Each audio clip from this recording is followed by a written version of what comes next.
Nuestro conferenciante es Miguel Sánchez Conde, es un joven investigador que acaba de llegar al Instituto de Física Teórica con un programa, se llama Programa Talento, de la Comunidad de Madrid, y bueno, anteriormente ha estado en una serie de instituciones en California, en Suecia, ¿no? Bueno, también en Granada, en las Canarias, y bueno, tenemos el placer de escucharle.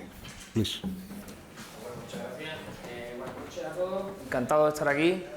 Gracias por venir y por estar interesado en este tema.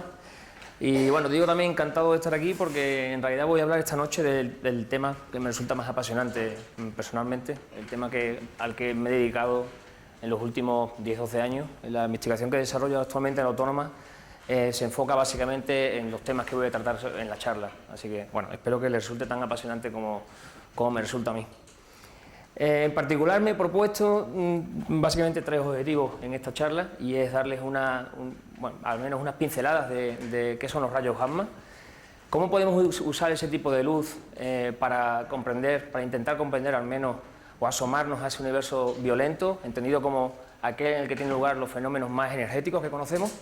Y en tercer lugar, qué tiene que ver los rayos gamma y cómo podemos usar esos rayos gamma para decir algo, para intentar de alguna manera desenmascarar el lado más oscuro del universo.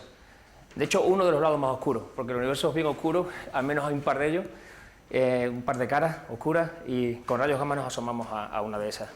De nuevo, mi objetivo va a ser que al final, aunque ahora mismo no tengáis mucha idea, yo creo, de lo que estoy hablando, al final de la charla, cuando volvamos a esta diapositiva, espero que seáis capaces de alguna manera defender y discutir estos temas con vuestros familiares y amigos, ¿no? Y en el proceso tener algo de divertirnos un poco. Me gusta empezar mis charlas de divulgación con este tipo de grabado, que supongo que les resulta familiar a muchos de vosotros.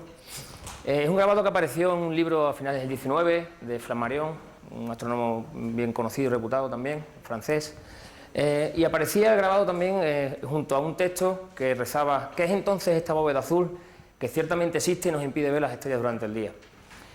En realidad pongo este grabado porque considero que es una metáfora excelente del por qué estamos aquí actualmente, esta noche, tanto vosotros como yo, y es la curiosidad innata del ser humano para intentar comprender, asomarse, digamos, a la naturaleza, ¿no?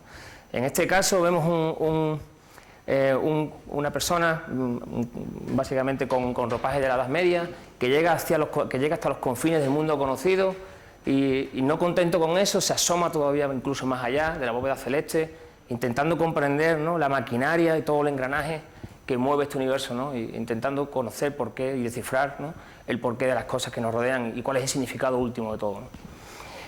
En realidad, como digo, aunque ya no vamos con este tipo de ropaje, de nuevo, esa curiosidad innata del ser humano es la que sigue siendo completamente válida y espero que nunca se apague, ¿no? Obviamente esta curiosidad no es algo nuevo, ¿no? No es una cosa que ha aparecido ni siquiera para esa persona de la Edad Media, ¿no? Ya es algo que hemos venido haciendo desde los albores de la humanidad, ¿no? Esto es bien conocido por todos. Siempre hemos estado contemplando el firmamento y intentando plasmar, aunque sea con torpeza, ¿no?, en el suelo, aquello que intentábamos interpretar en nuestro conocimiento muy limitado de las cosas, ¿no? No es algo nuevo, pero sí que es verdad que hemos hecho algunos progresos últimamente al respecto, ¿vale? Y estos grandes progresos han venido no solamente de la mano de la técnica, ¿no?, de grandes avances en la técnica, sino que obviamente han venido también de la mano de una mejor comprensión, una comprensión mucho más profunda del universo y de las leyes físicas que rigen la naturaleza, ¿no? Hemos ido poco a poco descifrando, desgranando toda esa casuística, ¿no? Y esto nos ha permitido, pues, hacer cosas bastante interesantes, yo diría, en los últimos tiempos, ¿no?, y lo que nos queda. La clave, si desde el punto de vista de la astronomía al menos, ¿no?, obviamente todo esto básicamente es hablando de ciencia en general, ¿no? Sin embargo, cuando hablamos de astronomía hay una cosa digamos que hay una clave para todo ese conocimiento, ¿no? O sea, la llave, digamos, que nos abre nos permite asomarnos a todo ese conocimiento en el universo. Y la clave ni más ni menos es la luz, ¿no? Una mayor comprensión de la luz en los últimos tiempos nos ha permitido de nuevo desentrañar, pues, los misterios de la naturaleza y en particular los misterios del firmamento. Supongo que muchos de vosotros sabéis que hay distintos tipos de luz, ¿vale? Típicamente los clasificamos de acuerdo a su energía, ¿no? Así, la luz, digamos, menos energética son las ondas de radio, seguido de microondas, después infrarrojo, el visible, que es una pequeña porción de todo el rango de posibilidades, ¿vale?, en cuanto a energía que puedan portar los fotones, que son las partículas constituyentes de la luz. Después seguimos con ultravioleta, rayos X y finalmente rayos gamma. Como digo, de menor energía a mayor energía aquí. Afortunadamente, bueno, esto por cierto lo llamamos espectro electromagnético y como digo es la principal herramienta, ¿vale?, que tiene el astrofísico para acercarse al universo, ¿no? Aquí está la clave realmente. Pues bien, tenemos la suerte de que vivimos en un momento, digamos, para que a uno le permite ser muy feliz al respecto, porque tenemos instrumentos, una batería tremenda de instrumentos que operan en esos distintos rangos espectrales. O sea, tenemos instrumentos, gafas especiales para acercarnos, ¿vale?, para atisbar el universo a través de cada una de esas ventanas espectrales que yo mencionaba aquí al lado. En particular, bueno, pues tenemos instrumentos en rayos X, por ejemplo, tenemos por supuesto telescopios invisibles, llevamos ya de hecho cientos de años haciéndolo, tenemos radiotelescopios en tierra, tenemos satélites operando en rayos gamma, voy a hablar de ellos durante mi charla, o incluso desde tierra. Como digo, una batería tremenda de instrumentos que barren todo el espectro electromagnético, ¿no? ¿Por qué es tan importante que tengamos tal batería de instrumentos a nuestra disposición? Pues ni más ni menos porque cuando uno intenta comprender la clave de, bueno, lo que está ocurriendo, digamos, la chicha de los fenómenos físicos en el universo, nada mejor que tener una información complementaria que venga de todo, o sea, digamos que miramos ese objeto, el mismo objeto, pero con todos los instrumentos posibles, ¿vale? Pongo la analogía aquí por ejemplo, de una persona sosteniendo el móvil, ¿no?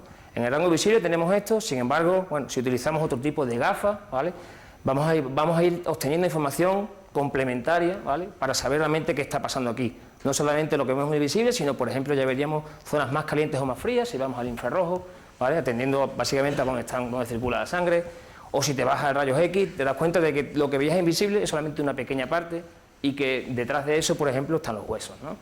Pues haciendo ese tipo de analogía, extrapolándola a la astrofísica, lo que hacemos es tomamos un mismo objeto, miramos ese objeto con todos los instrumentos posibles, digamos, al menos, bueno, obviamente es más complicado que eso y puede que no tengamos acceso a todos, ¿no? Pero digamos que idealmente uno querría tener acceso a todos esos instrumentos y mirar tu objeto en todas las longitudes de onda, con todos los tipos de luz, ¿no? Entonces, por ejemplo, aquí os muestro lo que ocurre cuando miras la nebulosa del Cangrejo, ¿vale?, una remanente de supernova. Esto es una estrella muy masiva que explotó de hecho en el año 1054, ¿vale?, y lo vieron los chinos. Obviamente no lo vieron así. En nuestro caso hemos mirado la nebulosa del Cangrejo a todas las longitudes de onda, como digo, desde radio, pasando por infrarrojo, luz visible, ultravioleta, rayos X, rayos gamma. Y algo que enseguida llama la atención y que salta a la vista es que la morfología, digamos, de la señal, de ese tipo de luz, ¿vale?, la morfología cambia radicalmente cuando uno se mueve en energía, ¿de acuerdo? Entonces, esa información complementaria que uno tiene, tanto en rayos gamma como en radio, como en visible, etcétera, cuando la pones todo junto bajo la misma física, te permite desentrañar realmente los fenómenos físicos que están operando en el objeto, los mecanismos de emisión y bueno, al fin y al cabo, cómo opera la física en ese objeto. Y de eso se trata. Obviamente yo me voy a centrar en esta charla en rayos gamma, como sabéis. Esto es otro ejemplo, ¿vale? En lugar de la nebulosa del Cangrejo, aquí os he puesto una ilustración de cómo pinta, qué pinta tiene la Vía Láctea, nuestra galaxia, a distintas longitudes de onda, ¿no? Desde rayos gamma, pasando por rayos X también, luz visible, infrarrojo y ondas radio. De nuevo, el mismo tipo de casuística, ¿no? Que lo que ves en rayos gamma no tiene por qué corresponderse con lo que uno ve en radio. Objetos muy brillantes en gamma pueden ser no tan brillantes en luz visible, por ejemplo, y viceversa, ¿no?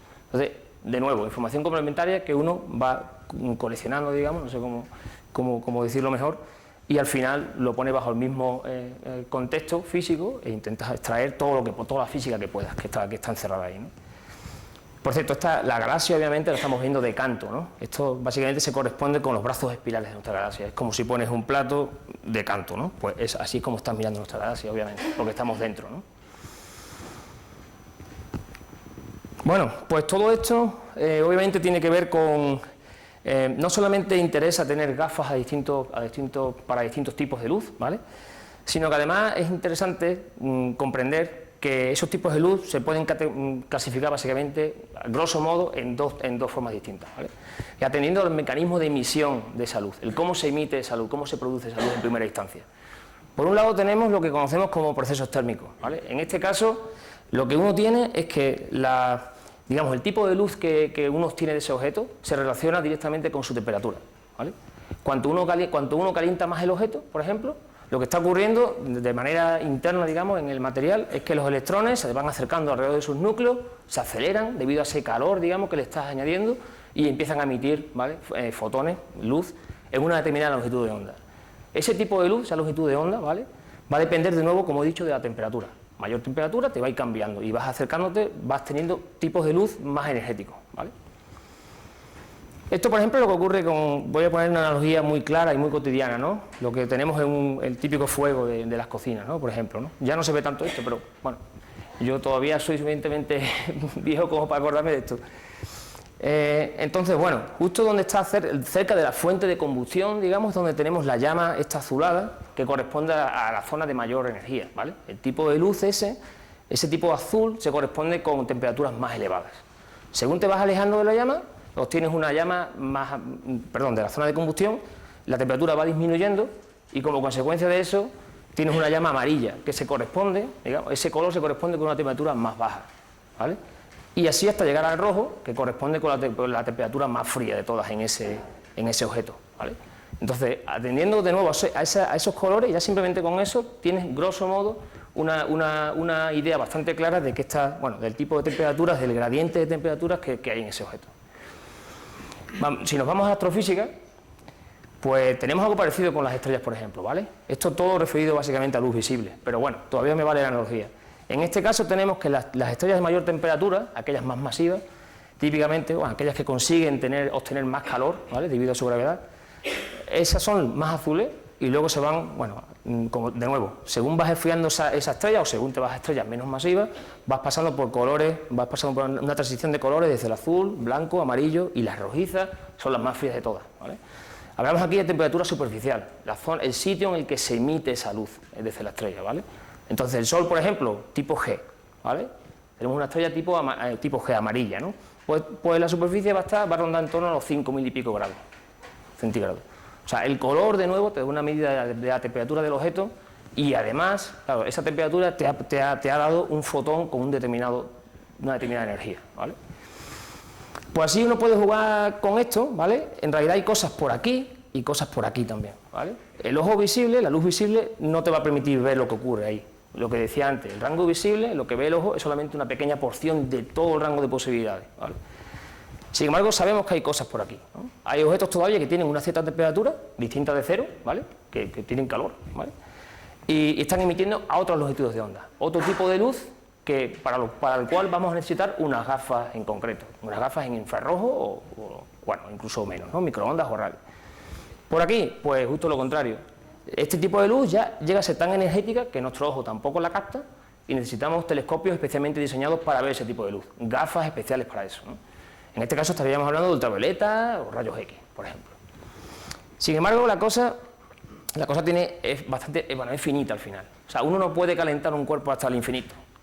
Lo que ocurre en un momento determinado, ¿vale?, pongamos que la temperatura alcanza los varios millones de grados, a partir de ahí los propios átomos ya dejan de existir. O sea, uno no puede tener un cuerpo constituido de átomos a esas temperaturas, ¿vale?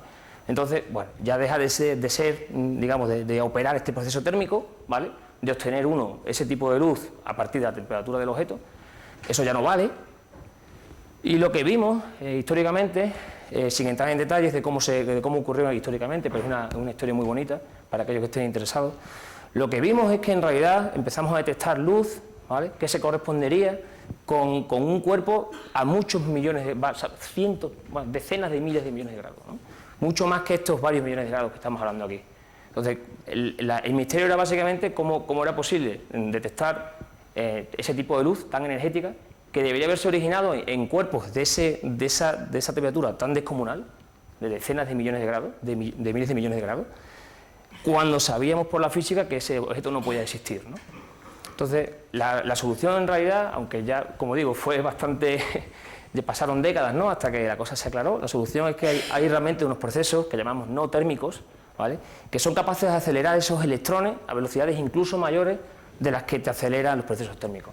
O sea, con la temperatura puedes llegar hasta un límite, pero después hay otro tipo de procesos, ¿vale? Que no tienen nada que ver con el calor de ese objeto, que te van a ser capaces de acelerar los electrones ahí en ese cuerpo hasta velocidades tremendas, ¿no? Y esos electrones son los que te van a, al final, emitir luz muy energética, extremadamente energética, rayos gamma, ¿vale? Entonces, bueno, de ahí un poco, ya creo que voy desgranando poco a poco las chichas de la charla, ni más ni menos. Ya sabemos, creo, un poquito más acerca de los rayos gamma y qué tiene que ver con un universo violento o extremo. Violento en el sentido de que, claro, en él tienen lugar los fenómenos físicos más energéticos que conocemos, lo más extremo que conocemos en cuanto a tipo de luz, ¿no? Y claro, si hablas de energético en cuanto a tipo de luz, necesitas fenómenos físicos muy potentes, ¿no? Muy violentos, ¿no? que operen en ese universo para darte ese tipo de luz. Como digo, mirando de nuevo al espectro, radio, microondas, infrarrojo, visible, ultravioleta, rayos X, rayos gamma. Los procesos térmicos operan a esas energías hasta de orden de, como he dicho, varios millones de grados. A partir de ahí, uno no puede tener procesos térmicos dándote fotones, dándote luz, y hablamos del universo extremo, procesos no térmicos que te dan lugar a rayos X blandos, que le llamamos en astrofísica, y el rayo gamma. Bueno, de hecho, los blandos todavía entrarían ahí un poco, son los duros en realidad, perdón. Bueno, entonces, ya os he dado un poco las pistas del asunto, de qué tipo de fuentes más o menos uno podría imaginarse en ese universo violento que dieran lugar a rayos gamma, ¿no? En particular estaríamos hablando, por ejemplo, de explosiones de estrellas muy masivas, explosiones de supernova, ¿no? También nos valen agujeros, pero nos valen agujeros negros supermasivos, ¿no? O sea, un agujero negro muy masivo que está acretando material, está remolinando material en sus alrededores y acelera esas partículas cargadas hasta unas velocidades tremendas, ¿no? Esas partículas, cuando se mueven a esas velocidades tan tremendas, interaccionando con el medio además que les rodea, emiten rayos gamma, ¿vale? Emiten ese tipo de radiación que estamos hablando tan energética. Y después también podríamos tener, pues, campos magnéticos muy intensos. Campos magnéticos porque estas partículas, que digo, por ejemplo, electrones, ¿vale? Partículas cargadas, se moverían en esos campos magnéticos, siguiendo las líneas de campos magnéticos, y se acelerarían constantemente, y cuando interaccionan con el medio, con esa aceleración tan bestial, de nuevo emiten rayos gamma, ¿vale? Los mecanismos físicos para que eso ocurra, para que esa partícula cargada, cuando se va moviendo, emita fotones, emita luz tan energética, los tengo aquí puestos abajo, pero en realidad no quiero entrar mucho en detalle esta noche, porque bueno, creo que tal vez se escapa un poco al nivel de parte de la audiencia. Basta decir de nuevo que son típicamente partículas cargadas, electrones, positrones, protones, ¿vale? Con carga, que se están moviendo a velocidades relativistas. Velocidades relativistas simplemente quiere decir velocidades muy elevadas, cercanas a la luz, ¿vale? Interaccionan con el medio y a partir de distintos procesos, mediante distintos procesos, dependiendo un poco del medio y del sitio en el que estamos mirando, vamos a tener un proceso dominando sobre otro, ¿vale? Todo eso tiene, como digo, tiene lugar en los sitios más violentos del universo conocido. Por cierto, no lo he dicho aquí, pero en este caso, por ejemplo, estos campos magnéticos pueden estar alrededor de estrellas de neutrones, ¿vale? Que son estrellas un poco más masivas que el Sol, el estado final, digamos, de estrellas más masivas que el Sol. Rotan, giran a una velocidad tremenda, ¿vale? Y empiezan a generar, por efecto de dinamo, básicamente, unos campos magnéticos muy, muy intensos. Y bueno, pues normalmente también vemos algunos de ellos, bueno, básicamente si la alineación es buena, ya los llamamos púlsares, los vemos con Fermi, bueno, con satélites de rayos gamma o con telescopios de rayos gamma. Voy a hablar un poco más sobre ello después. Vale, entonces ya sabemos los mecanismos físicos que emiten, que son capaces de producirnos rayos gamma en el universo, sabemos dónde mirar básicamente, el tipo de objetos que deberían darnos ese tipo de radiación. El problema es que, claro, los rayos gamma son absorbidos por la atmósfera. Bueno, problema para el astrofísico que quiera echar un vistazo al universo en rayos gamma. En realidad es una suerte, porque si ese tipo de radiación tan intensa llegara a Tierra, pues no estaríamos aquí hablando ahora mismo, ¿no? No se hubiera desarrollado la humanidad ni ningún ser viviente sobre la Tierra seguramente. Entonces, bueno, está muy bien, muy afortunados de que esté la atmósfera ahí bloqueando el asunto. Sin embargo, claro, cuando uno quiere hacer astrofísica de altas energías, astrofísica de rayos gamma, pues la solución obvia, ¿cuál es? La solución obvia es irte por encima de la atmósfera. No he explicado el gráfico, pero bueno, lo puedo hacer en un segundo. Aquí estoy mostrando de nuevo el tipo de luz que tienes, ¿vale? Aquí están los rayos gamma en este tipo de ilustración, estarían los rayos gamma aquí, ¿vale? Bueno, los rayos gamma, y esto te da básicamente el porcentaje de opacidad de la atmósfera a ese tipo de radiación. Un 100% de opacidad quiere decir que no pasa ni Dios de ahí, ¿no? O sea, que no hay ningún rayo gamma que llegue a Tierra, ¿vale? Como vemos en el rango rayo gamma a rayos X, pues aquí no hay, o sea, la atmósfera bloquea completamente esa radiación. Luego llegamos a la zona visible, ultravioleta visible y tal, y ahí ya sí, ya obviamente vemos las estrellas en el firmamento nocturno, ¿no? O sea que aquí pues tenemos esa ventana al firmamento. Después en infrarrojo, que iría de aquí más o menos hasta por aquí, hay ciertas ventanitas un poco que uno puede hacer algo, pero en general está también muy absorbido por la atmósfera, ¿no? Luego tenemos la gran ventana en radio, y eso nos permite poner radiotelescopios en tierra, ¿no? Los típicos telescopios estos antenas tan grandes que uno seguro que ha visto en alguna foto. Y de nuevo las longitudes de ondas más largas, los tipos de luz menos energética, de nuevo se queda digamos, es absorbida por la atmósfera. Entonces, bueno, el mensaje de nuevo es que si queremos hacer astronomía gamma, la solución obvia, dado este gráfico, es poner un satélite. Irte por encima de la atmósfera y decir, bueno, pues hacemos astronomía gamma allí. Obviamente eso se pudo hacer relativamente hace poco tiempo, ¿no?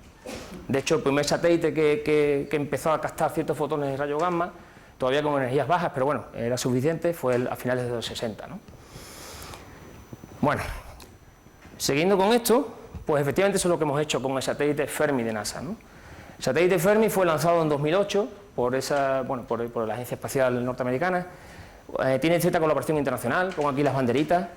En realidad, bueno, obviamente es un experimento muy dominado por Estados Unidos. Si bien, como digo, bueno, hay muchos grupos de investigación por todo el planeta, ¿no? Diseminados por todo el planeta. Lo bueno de Fermi es que opera en un modo de observación tal que te permite observar todo el cielo en solo 3 horas, ¿vale?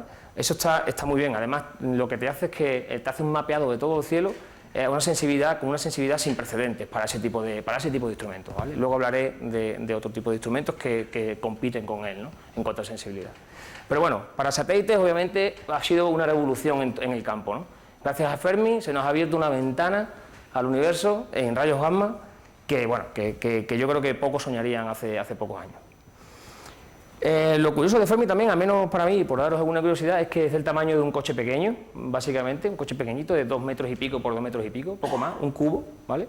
Eso obviamente tiene que ver con la cantidad de carga que puedes poner en un satélite, ¿no? Aparte de ser complicado, es muy costoso, entonces quieres hacerlo lo más reducido posible, ¿no? Eso en realidad también se va a tornar la mayor limitación de Fermi cuando ve rayos gamma, ¿vale? Estas partículas son tan energéticas que realmente son escasas en el universo, ¿no? Entonces, cuanto más superficie colectora tengas, mucho mejor. Como Fermi es chiquitito, en realidad es un poco la limitación que tiene. Hay capta pocas partículas comparativamente hablando, ¿vale? Pocos gammas, ¿no? Y también una cosa curiosa es que todo lo hace, nos ha revolucionado el campo. O sea, vemos el universo desde otra perspectiva completamente distinta, con una potencia de una tostadora para el desayuno, ni más ni menos. O sea, que es realmente impresionante la optimización, ¿no?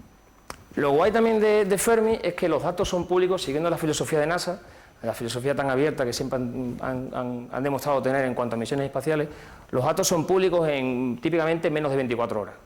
Eso quiere decir que no solamente los que somos miembros de la colaboración Fermi, que por aquí hay alguno que otro estoy viendo, no solamente nosotros tenemos acceso a esos datos, sino que cualquiera de vosotros, desde vuestras casas, se puede descargar un paquete de datos tal y como Fermi observó el objeto a lo mejor el día antes, ¿vale?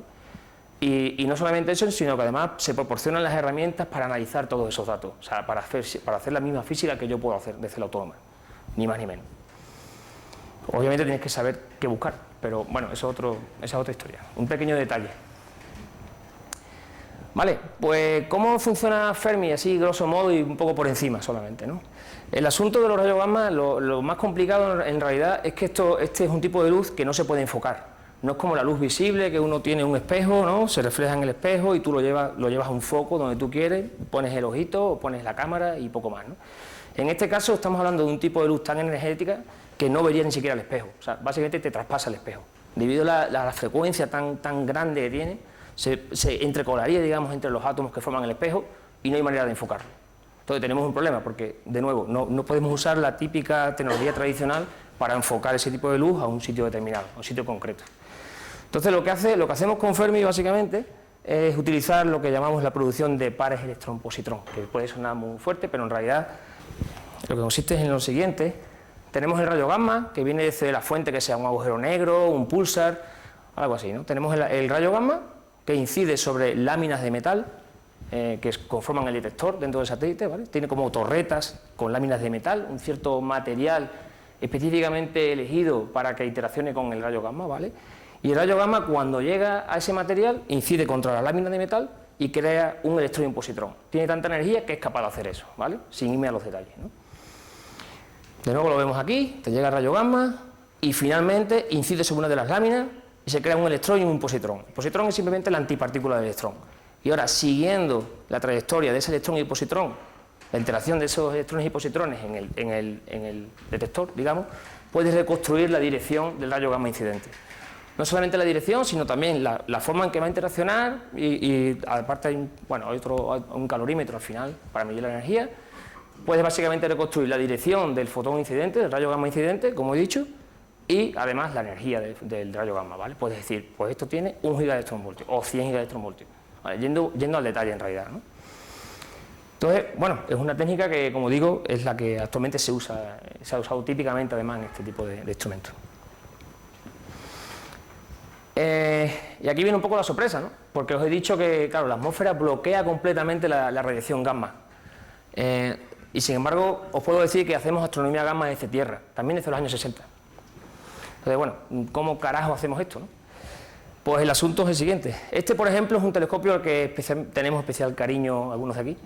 Es el telescopio MAGIC, en la isla de La Palma, ¿vale? Un telescopio Cherenkov con un montón de dinerito español y también, sobre todo, italiano, ¿vale? Y alemán, ¿vale?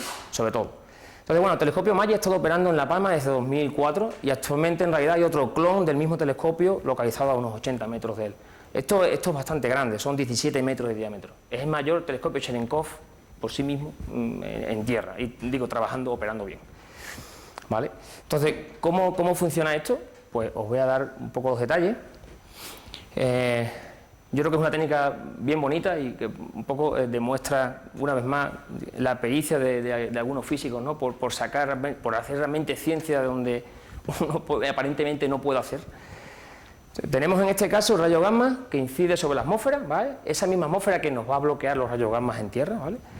Sin embargo, cuando esos rayos gamma inciden típicamente con moléculas de aire, golpean moléculas de aire a unos 10 kilómetros de altitud, eso básicamente lo pone en la densidad del aire, ¿no?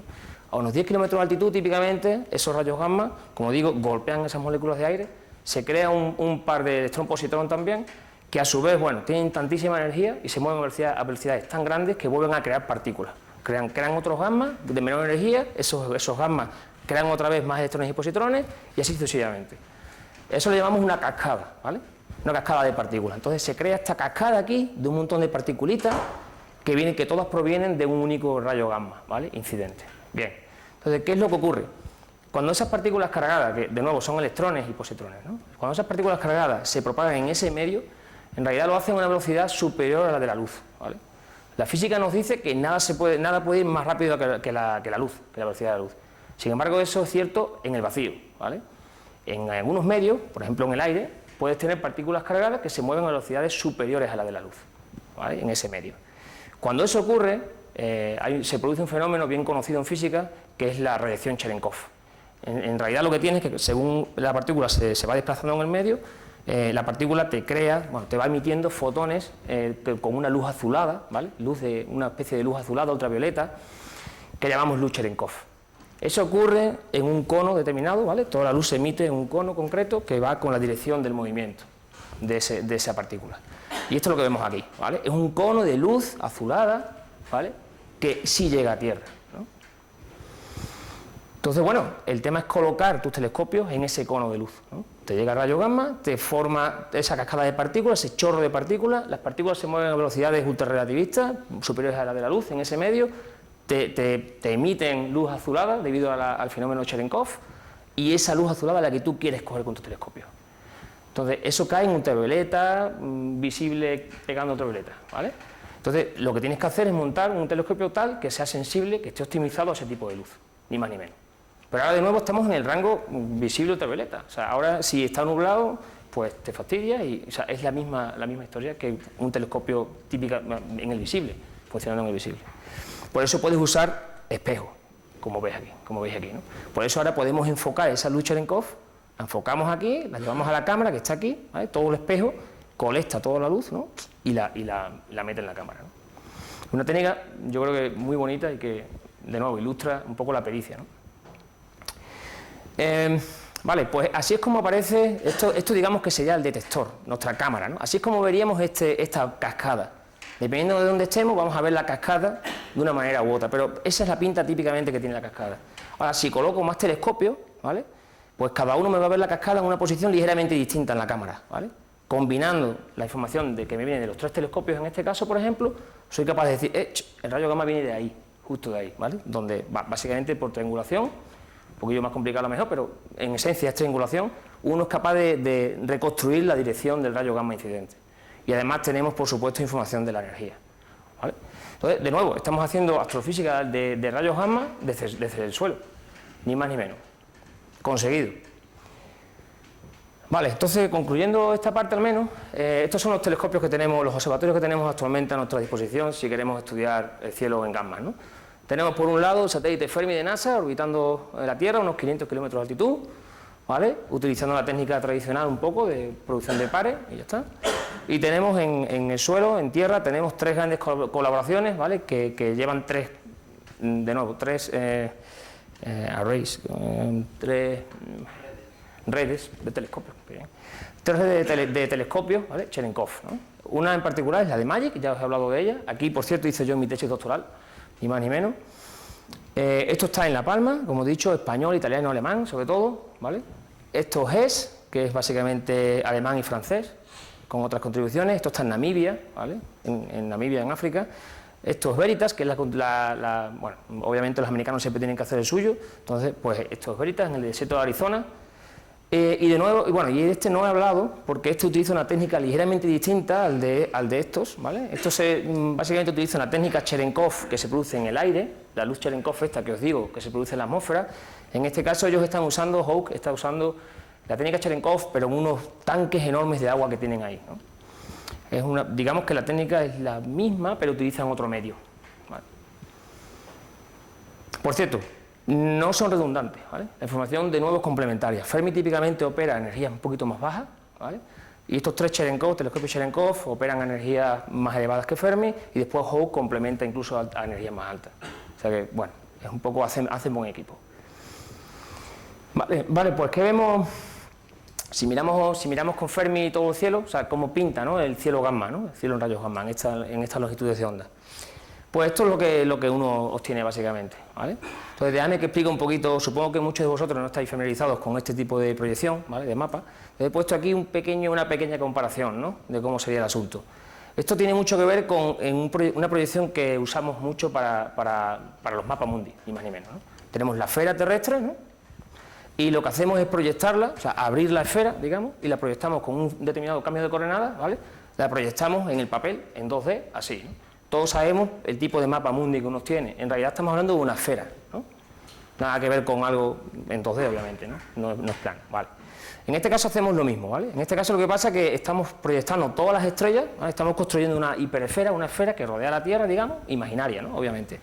Donde proyectamos todas las estrellas y ahora esa esfera del firmamento, ¿vale? Esa bóveda celeste ahí proyectada, la abrimos de nuevo y la proyectamos exactamente con el mismo tipo de cambio de coordenadas que hacemos aquí, ¿vale? Y eso es lo que obtenemos. Es todo el cielo que vemos, la esfera esa, todo el cielo abierto y proyectado ahí, ¿vale?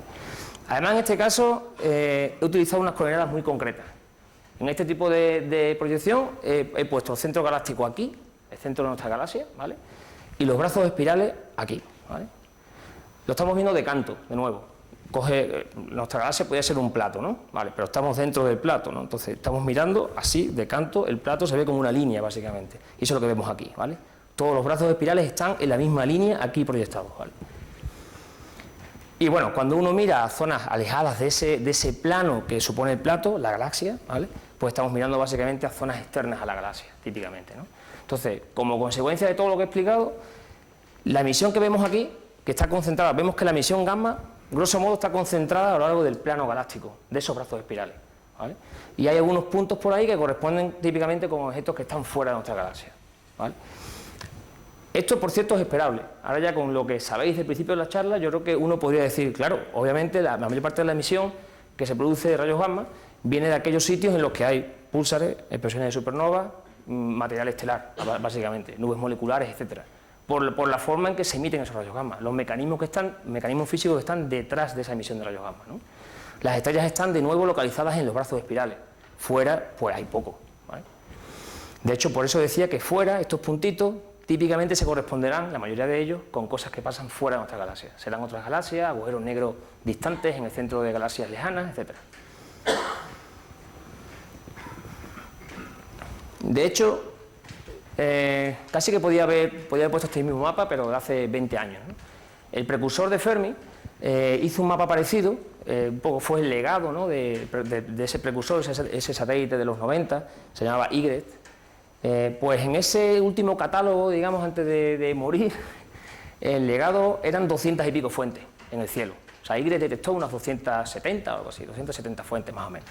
Bueno, pues con Fermi, cuando yo decía revolucionar el campo, no solamente hablaba de tener una mejor comprensión de esa emisión difusa y tal, sino que además hablando de fuentes puntuales, ¿vale?, que podemos saber realmente, bueno, que podemos resolver.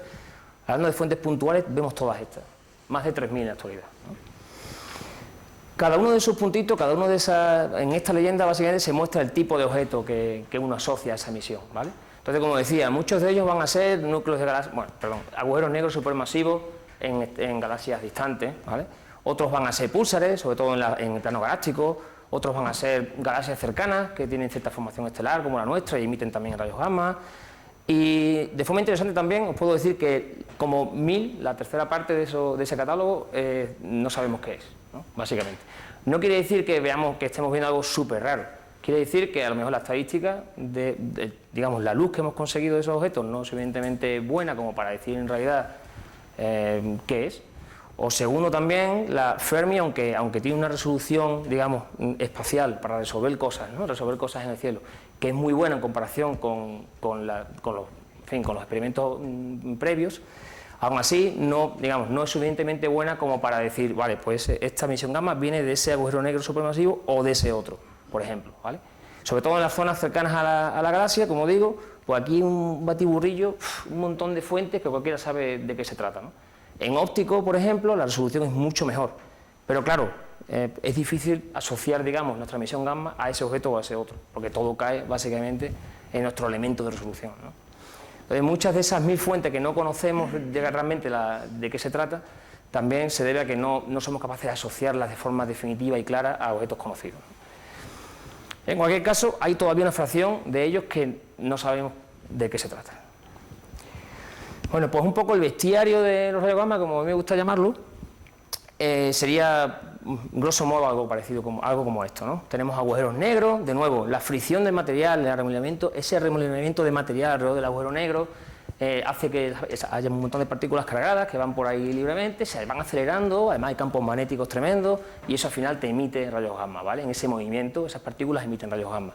De nuevo, necesitas algo muy extremo, muy violento como un agujero negro. En el caso de los púlsares, ya hemos hablado, estrellas de neutrones que tienen unos campos magnéticos súper intensos, de nuevo, los mismos procesos. O radiogalaxias, que básicamente es esto, pero visto a lo mejor también de canto, un poquito menos activo, pero todavía suficientemente intenso como para que tengas rayos gamma de distintos sitios de esa galaxia. En este caso, sistemas binarios, en lo que ocurre, por ejemplo, en esta ilustración, no sé, es tener un agujero negro, de nuevo, pero no tan tremendo como los que hay en el centro de la galaxia, ¿vale? Un agujero negro que está absorbiendo, está chupando material de su compañera, ¿no? Está quitando material a la estrella masiva, cercana, con la que convivió toda su vida, ¿no?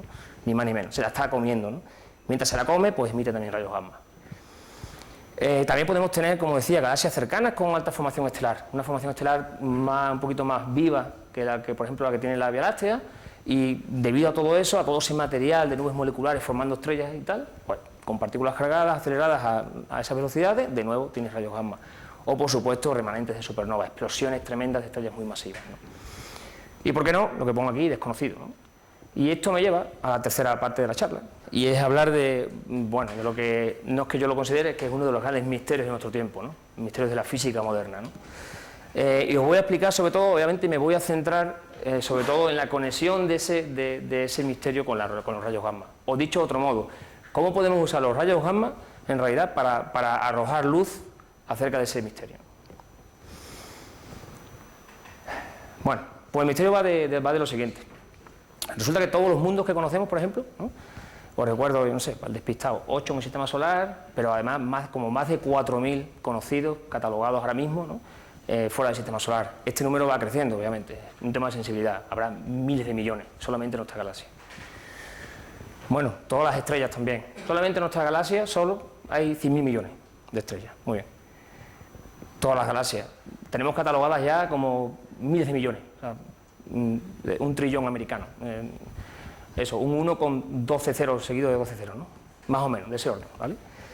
Todo eso, cada una, os recuerdo, cada puntito aquí es una galaxia, cada galaxia con 100.000 millones de estrellas, típicamente, cada estrella con sus mundos y sus millones de... Tremendo.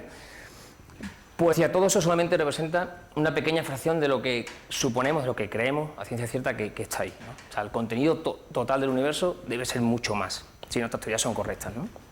Es como si viéramos, como pongo aquí, la punta de iceberg solamente, ¿no? Lo peor de todo, obviamente, y un poco bochornoso, es que no sepamos de qué se trata, o sea, qué hay debajo del agua, qué es lo que es el resto, ¿no?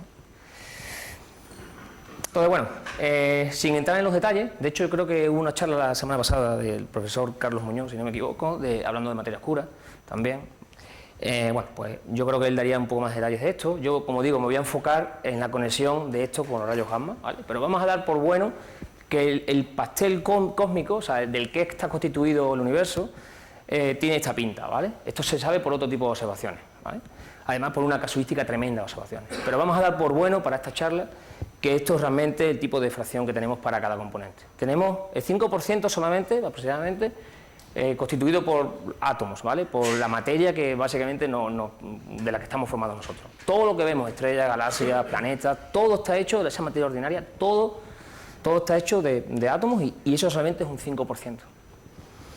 Después suponemos que hay un tipo de una forma extra de materia, adicional de materia, ¿vale? Que sufre la gravedad, que siente la gravedad también, al igual que esa materia ordinaria, pero que no interacciona con nada, básicamente, ¿no? Toda esa materia, porque no tenemos otro nombre mucho mejor, no tenemos ni idea de qué se trata, le ponemos materia oscura. Y esa materia oscura es como 5 veces en cantidad con respecto a la materia ordinaria, ¿vale? Debería existir, de nuevo, si todo lo que pensamos es correcto.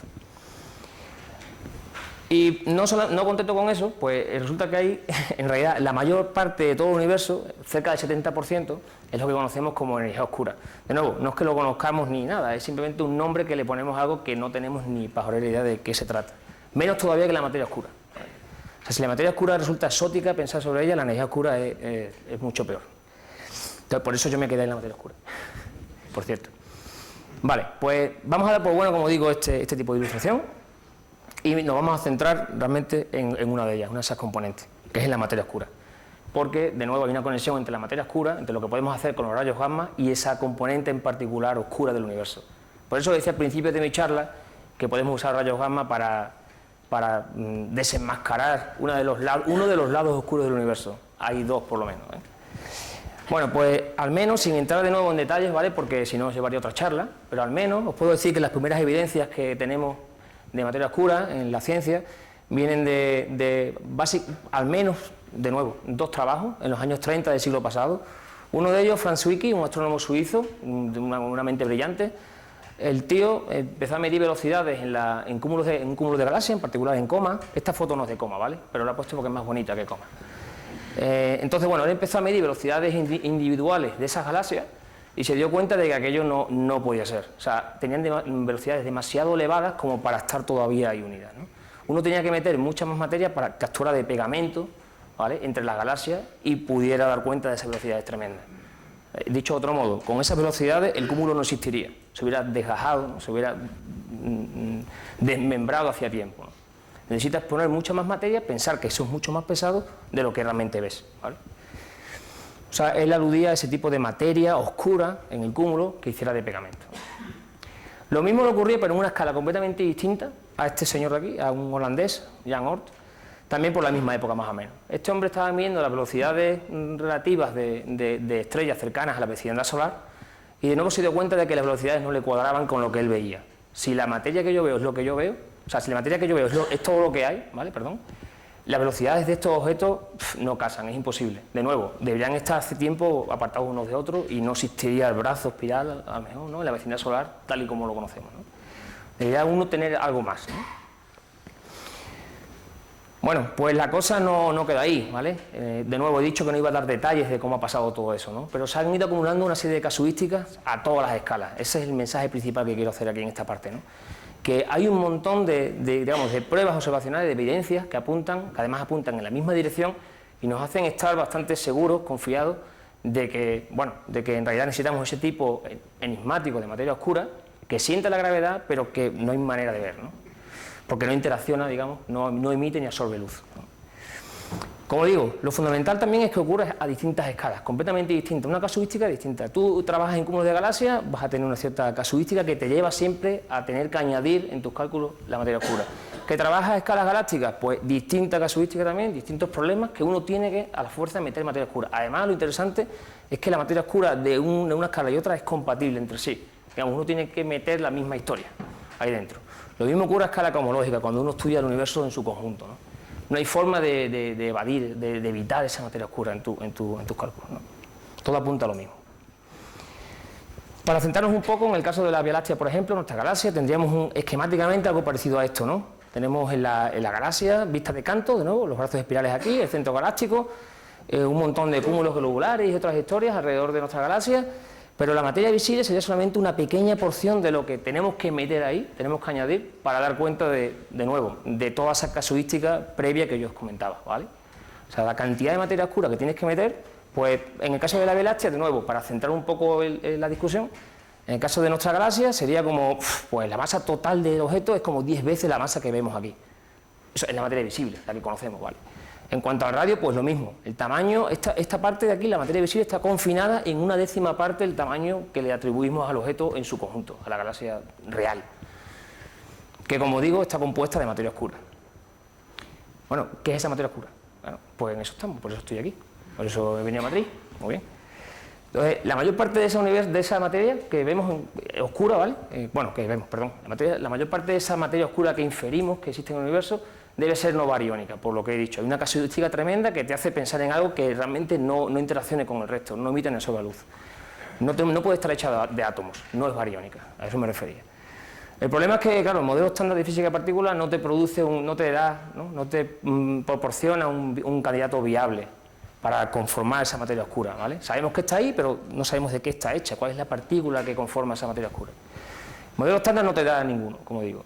El único candidato que tenemos en realidad, el único, de hecho, que sabemos que existe y que cumple con todos los requisitos en realidad, porque interacciona muy débilmente con el resto de la materia, etcétera, son los neutrinos. Pero los neutrinos tienen, de acuerdo a la masa que ya sabemos que no pueden tener, digamos, los neutrinos son demasiado ligeros para dar cuenta de toda esa materia oscura que inferimos de nuestras observaciones astronómicas, ¿vale? Entonces, no hay manera, tachado. Entonces, ¿qué se hace? Nos vamos a algo más allá del modelo estándar de física de partículas, algo que no está tan bien asentado, que no se comprende tan bien, pero en lo cual, bueno, la física de partículas, los físicos de partículas, seguramente muchos o varios de las personas que hay aquí, han estado trabajándolo también durante muchos años, ¿no? Y son extensiones a ese modelo estándar, ¿no? Puede ser, por ejemplo, supersimetría, ni más ni menos.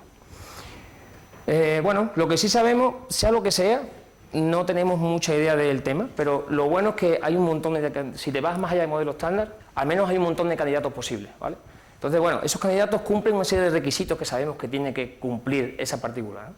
Obviamente debe ser oscura, o sea, me refiero a que no emiten esa luz neutra, ¿vale? No nos vale porque si no interacciona con el resto de la materia y aquello salta a la vista, no puede ser porque llevamos años buscando y no hay manera. Tiene que ser estable, obviamente no puede desaparecer, crearse y desaparecer al instante, porque tiene que dar cuenta claro, tiene que estar presente a lo largo de toda la historia del universo, 13.000 y pico millones de años, ¿no? Tiene que ser fría en el sentido, aquí me refiero a que la velocidad de esas partículas no es muy grande, comparada con la luz, ¿vale? Eso es por otros motivos, de los que no voy a entrar en detalle, pero es otra propiedad que tiene que cumplir. Y por último, obviamente, tiene que dar cuenta de la abundancia que vemos, que necesitamos realmente para esa materia oscura, 5 veces, como decía anteriormente, con respecto a la materia ordinaria. Pues vamos a buscarla, claro. Bueno, hay distintas estrategias, ¿no?, para esa búsqueda. En las teorías, digamos, ahora voy a meterme en realidad, voy a asumir implícitamente unas ciertas teorías para la materia oscura, ¿vale? En esas teorías más aceptadas por los físicos de partículas, un poco las mejores motivadas, ¿vale?, se dan estas distintas estrategias de detección, ¿vale? Estamos en ello. Basta decir desde ya que no hemos detectado nada, ¿vale? Pero bueno, estamos en ello. Detección directa, le llamamos detección directa al caso en el cual estamos intentando buscar la interacción de esas partículas de materia oscura con materia ordinaria. Os he dicho que no interacciona. Bueno, no interacciona casi, ¿vale? Interacciona a un nivel, vamos, minúsculo, y eso, hay experimentos muy sensibles, se están desarrollando actualmente y ya llevan en realidad 2 o 3 décadas buscando, para llegar a realmente a intentar buscar esa interacción, ¿no? Como digo, interacción entre partículas de materia oscura con partículas ordinarias, digamos, ¿vale? En el laboratorio. Por otra parte está la detección indirecta, ¿no? A esto nos referimos cuando en estos modelos más aceptados de física de partículas, ¿vale?, la partícula de materia oscura es su propia antipartícula.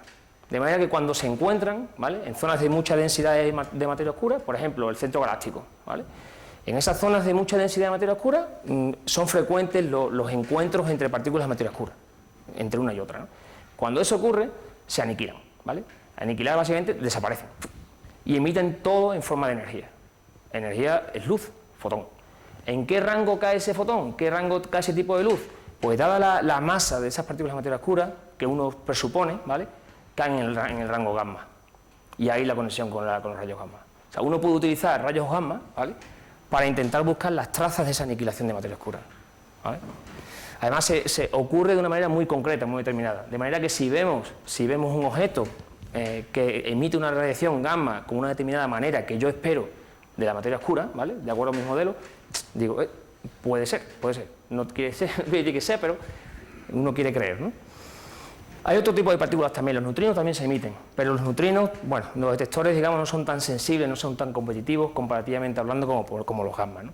Y aparte mi background, de donde vengo realmente, soy experto en gamma, entonces, bueno, pues me centro en rayos gamma, obviamente. Y después, por último, está puedes intentar producir directamente esas partículas de materia oscura con aceleradores de partículas, por ejemplo el LHC, ¿no?, el LHC en Ginebra, ¿no? O sea, se alcanzan energías tan elevadas que, de nuevo, puedes intentar crear esas partículas de materia oscura directamente ahí. Y obviamente, pues, verlas, ¿no?, buscarlas, ¿no?, detectarlas. Vale, obviamente me voy a centrar en la detección indirecta, ¿no? Bueno, ¿cómo pinta el cielo de rayos gamma si no tuviera unas gafas, ¿no?, un telescopio de materia oscura? Un telescopio ahí perfecto, ideal, ¿no?, que pudiera quitarte todos aquellos procesos astrofísicos que dan lugar a emisiones gamma en la galaxia. ¿Cómo pintaría la emisión inducida por aniquilación de partículas de materia oscura? Pues algo de este estilo. Esto está en la misma proyección que lo de antes, ¿vale? El centro galáctico está aquí y el plano galáctico estaría aquí, ¿vale? Y bueno, y esto es la zona extragaláctica, ¿no? Entonces, como veis, de lejos, el centro galáctico sería la fuente de aniquilación de materia oscura más brillante en el firmamento. Básicamente porque hay unas densidades tremendas de materia oscura ahí y estamos cerca de él. No quiere decir que sea la densidad más elevada en todo el universo, ni mucho menos. Habrá sitios con mucha más densidad de materia oscura, pero es que estamos muy cerca de este hombre. Entonces, por eso tenemos tanto flujo de aniquilación, ¿vale? Entonces, claro, lo ideal que sería, si uno quiere buscar materia oscura, dice, bueno, voy a apuntar mi telescopio al centro galáctico, ¿no? Bueno, es un poco obvio, pero... Vale, y por otra parte habría otros objetos que son galaxias cercanas o algunas galaxias satélites de la Vía Láctea que van orbitando alrededor de nosotros, etcétera. Aquellos objetos que, bueno, tu conocimiento de cómo se distribuye la materia oscura en el universo te dicen que, bueno, que deberían dar esa señal de aniquilación en gamma, ¿vale? ¿Tenemos un problema? Claro, tenemos un problema. El problema es que esto es lo ideal, pero esto está de alguna manera metido aquí. Esto es lo que observamos de verdad, ¿vale? Esto es lo que yo quiero ver, esto es lo que yo veo, ¿no?, con Fermi. Obviamente, como decía antes, esto es un caos. Aquí no hay quien se entere de qué es lo que es, ¿no? Hacemos lo mejor que podemos, intentamos decir, bueno, pues esto es emisión difusa debido a esta nube molecular, esto es emisión difusa asociada a tal cosa, esto viene de un pulsar, esto... Pero bueno, aún así, todavía, obviamente, nuestros modelos distan mucho de ser perfectos, ¿no? Nuestra interpretación de los datos dista, yo diría, bastante de ser ideal, de entender todo esto, ¿no? Y encima, claro, uno tiene una idea completamente clara de lo que buscar. Aunque yo haya puesto aquí en la figura perfecta, en realidad esto puede variar muchísimo, ¿no? Entonces, como digo, la clave estaría realmente en desentrañar, en conocer primero todos esos fenómenos astrofísicos convencionales, procesos endotérmicos que te dan lugar a señal gamma, ¿vale? De eso me refiero aquí. O sea, ese es el primer paso, ¿vale? Entender bien la astrofísica que te da lugar a los rayos gamma, y segundo, una vez conozcas bien cómo se dan, bueno, cómo emiten los objetos astrofísicos, quitar todo eso, y si te queda algo, puede ser que sea materia oscura, ¿vale? Si cumple unos requisitos. Bueno, pues eso es justamente obviamente, lo que yo os decía, que el centro galáctico en principio es el mejor candidato, ¿no? Atendiendo al flujo de aniquilación.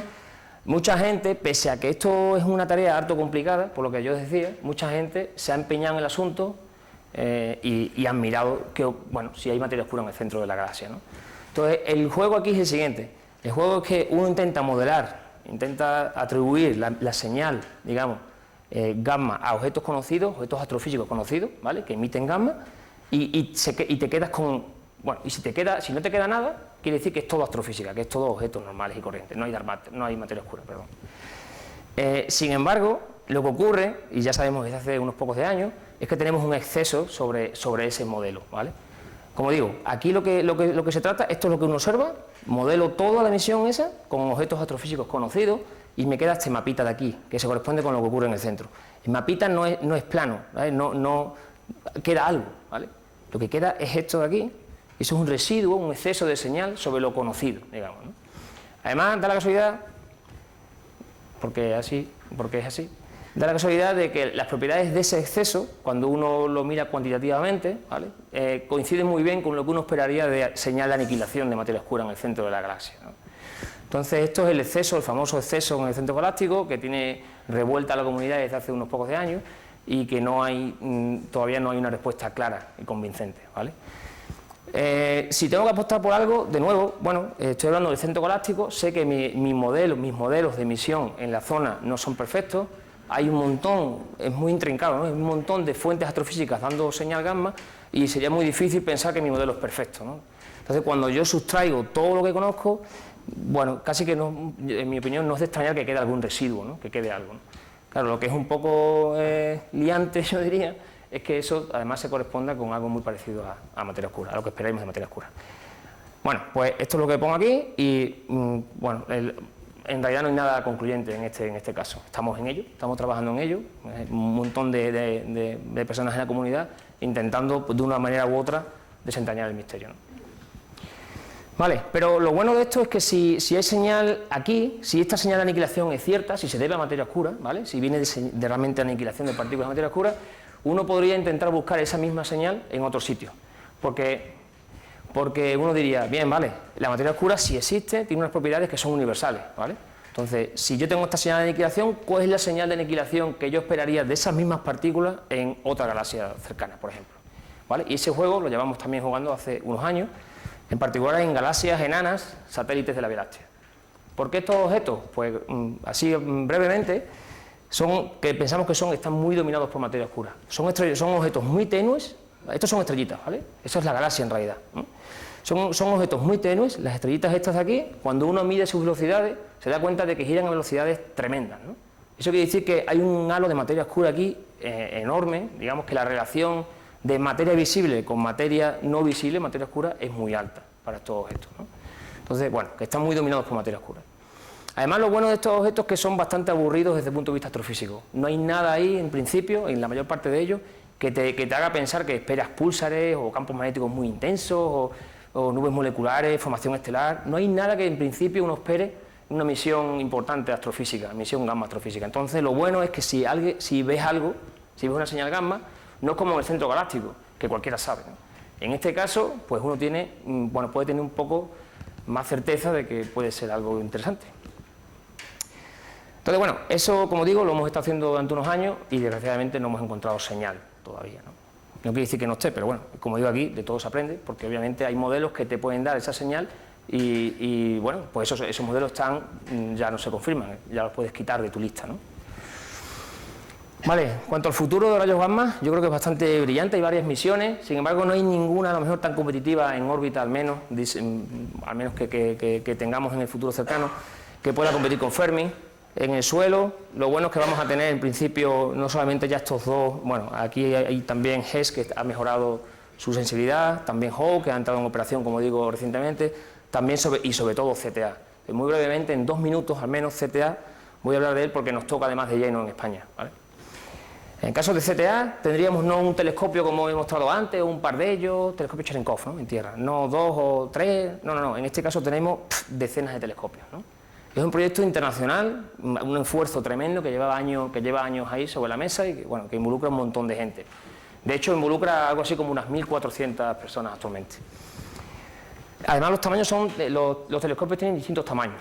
Hay una parte de esos telescopios que son enormes, más grandes que MAGIC, por ejemplo, después telescopios más pequeñitos alrededor, en función de la física que quieras hacer, ¿no? Lo bueno para nosotros es que, bueno, CTA, tal y como este Cherenkov Telescope Array, ¿vale? CTA, tal y como se prevé para el futuro, tiene dos componentes. Una pata en el hemisferio sur, en Chile, ¿vale?, que irán a Chile, y una pata en el hemisferio norte, que está en La Palma, en la isla de La Palma, en el Observatorio del Roque de los Muchachos. De hecho, está al lado de MAGIC. Estos son los telescopios MAGIC. Esto es por cierto, esto es mentira, una simulación, ¿vale? No existe todavía, ¿no? Entonces, aquí están los telescopios MAGIC, este y este. Y como veis, los telescopios en el centro de CTA van a ser mucho más grandes incluso que MAGIC. Después va a haber varios telescopios por ahí rondando y hasta un total de decenas de ellos, como digo. Esto nos va a permitir aumentar la sensibilidad, de forma súper importante. De hecho, da la casualidad de que vengo de un meeting, de una reunión de CTA en La Palma la semana pasada, y esto fue tomado el sábado. Os puedo decir que este telescopio se está construyendo ya, es cierto. Estoy ahí con un colaborador, con Aldo Morselli. O sea que me lo creo. Y bueno, como digo, CTA va a mejorar en realidad un orden de magnitud la sensibilidad y vamos a tener una mejor resolución espacial, también en energía, etcétera. Lo bueno también es que va a ser un observatorio abierto a la comunidad. Cualquiera puede pedir tiempo en ese observatorio. No como se hace ahora, por ejemplo, con MAGIC, una persona de fuera de la colaboración no puede tener acceso a los datos. En el caso de CTA, por ejemplo, sí se podrá, ¿no? Al menos un tiempo, una parte de ese tiempo.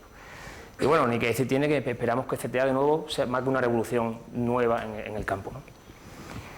Pero bueno, yo diría que siendo optimista, de nuevo quiero creer, pues estamos en una edad dorada de astrofísica de altas energías, sobre todo porque estamos dando nuestros primeros pasos también, y en particular de la materia oscura, también creo que hay un montón de esfuerzos con distintas aproximaciones al problema, y se puede decir que efectivamente hay muchísima gente en la comunidad interesada en el tema y trabajando activamente en eso.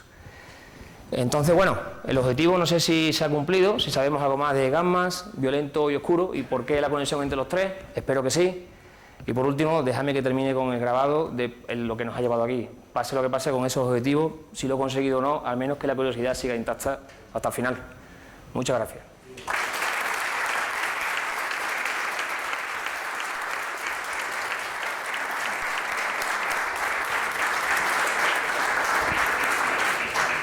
Pues vamos a hacer un par de preguntas, ya es un poquito tarde.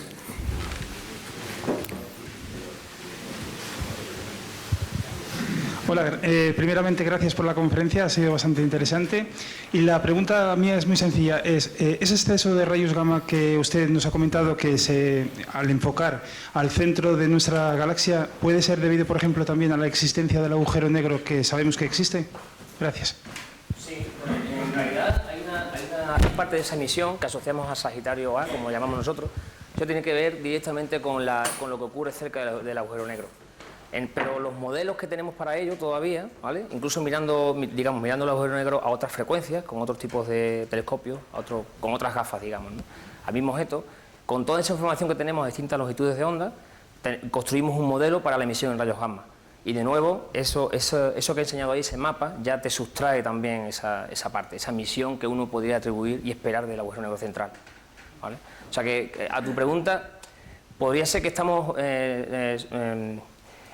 estimando a la baja, digamos, la señal de gamma que venga del agujero negro central, pero en principio no debería ser el caso. Aparte, el agujero negro central de la galaxia no es tan activo, por cierto. Necesitas realmente un agujero negro posiblemente mucho más activo en términos de acreción de material, de chorros, por ejemplo, de partículas cargadas, para dar cuenta de todo ese exceso que estamos viendo. Es un exceso que, aunque parezca pequeño, es realmente relevante desde el punto de vista absoluto para nosotros. O sea, que el agujero negro en sí no sería relevante como para decir que hay un exceso. Hay parte de la señal gamma, como te digo, en la parte central, que es atribuible al agujero negro, de acuerdo a nuestro modelo, pero dista mucho de poder dar cuenta de todo el exceso. Sí. Muchas gracias por la conferencia. Creo que me he enterado de algo, pero había una cosa que no me he enterado muy bien por qué. He entendido que cuando la velocidad de las partículas o de las estrellas que había en una zona que era grande, se deducía que había allí materia negra, oscura, perdón. ¿Es así? ¿Y por qué? ¿O es al revés? No sé si era baja la velocidad. Sí, en este caso yo creo que está hablando cuando se deduce, digamos, la cantidad de materia oscura que tienes en un objeto, ¿no? Eso. En este caso lo que se utiliza es la velocidad de estrellas, por ejemplo, ¿vale? Si tienes una galaxia, mides la velocidad de esas estrellas dentro de esa galaxia y eso te va a dar cuenta simplemente por teorías de la gravedad, de Newton, básicamente, te va a dar una información, vamos, directa acerca de la masa contenida dentro de ese objeto. Imagínate que tienes una galaxia con una estrella en su, no sé, lejos del centro, ¿no? Entonces, midiendo la velocidad de esa estrella, en realidad se miden muchas más velocidades, ¿no? Midiendo esa velocidad vas a tener una idea bastante exacta de toda la masa contenida dentro de esa estrella para adentro, digamos, del objeto, ¿vale? Entonces, es lo que te digo, si toda la masa que ves, si toda la masa de todas las estrellas que estás viendo es todo lo que hay, no hay manera de dar cuenta de esa velocidad de esa estrella. La estrella tiene una velocidad que es muy superior a la que se corresponde con sumar la masa de todas las estrellas que hay dentro. En materia visible es muy inferior, digamos, la masa, lo que pesa, a lo que uno deduce de acuerdo a las velocidades, aplicando, de nuevo, gravedad newtoniana, ni más ni menos. Nada. Última pregunta, por favor. Que es verdad que es muy difícil lo que buscáis, pero es que además si la materia oscura es una materia fría y además es estable y solamente podemos buscar los rayos gamma donde la violencia energética es mayor, Ave María purísima, ¿no? Es solo eso lo que quería decir. Bueno, o sea, si no hay forma de encontrar por ahí algún tipo de rayo que sea más lento, no sé, al otro lado del espectro o algo así. No, en realidad un poco la clave, parte de tu pregunta la intentamos responder usando este tipo de objetos. O sea, nos vamos a otro tipo de radiación, ¿vale? Porque si la materia oscura está compuesta de esa partícula en concreto, te va a emitir en gamma, y no te emite en radio ni nada más, sino en gamma. Entonces, lo que sí puedes cambiar es el objetivo, digamos, astrofísico, el objeto astrofísico, ¿no? En lugar de irte a regiones con un montón de cosas pasando en astrofísica, que hay un montón de púlsares, ya te digo, esto ya es naciendo, formación estelar, que te da gammas, todo eso, en lugar de irte a ese tipo de regiones, como el centro galáctico, por ejemplo, te puedes ir a galaxias de este tipo, galaxias enanas que, desde el punto de vista astrofísico, como decía, son muy aburridas, ¿no? O sea, no hay nada, en principio habrá algo de emisión, pero uno espera que no haya básicamente emisión, o al menos tú no puedes ser sensible a la emisión gamma proveniente de astrofísica convencional. Cualquier señal que tú ves aquí gamma, digamos que va a ser muy limpia, porque seguramente la puedes atribuir a materia oscura. Bueno, te lo digo yo, me parece que es fácil. Pues con Fermi hemos mirado 25 de ellas y de hecho hemos combinado los datos de las 25. Y actualmente, aunque no hemos conseguido nada, lo que decía aquí que de todo se aprende, oye, en realidad es cierto porque los mejores, digamos, la mejor idea que tenemos de la composición de esa partícula de materia oscura proviene de esas observaciones. Aunque no aprendas nada, de nuevo, hay modelos que tú puedes ya quitar. Dices, este modelo que valía antes ya no vale, porque si no yo vería aquí una señal y no la veo. Entonces te vas quitando modelos.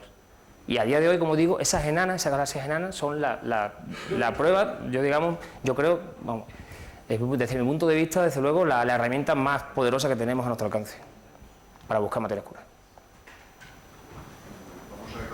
Nuestro conferenciante, esta charla.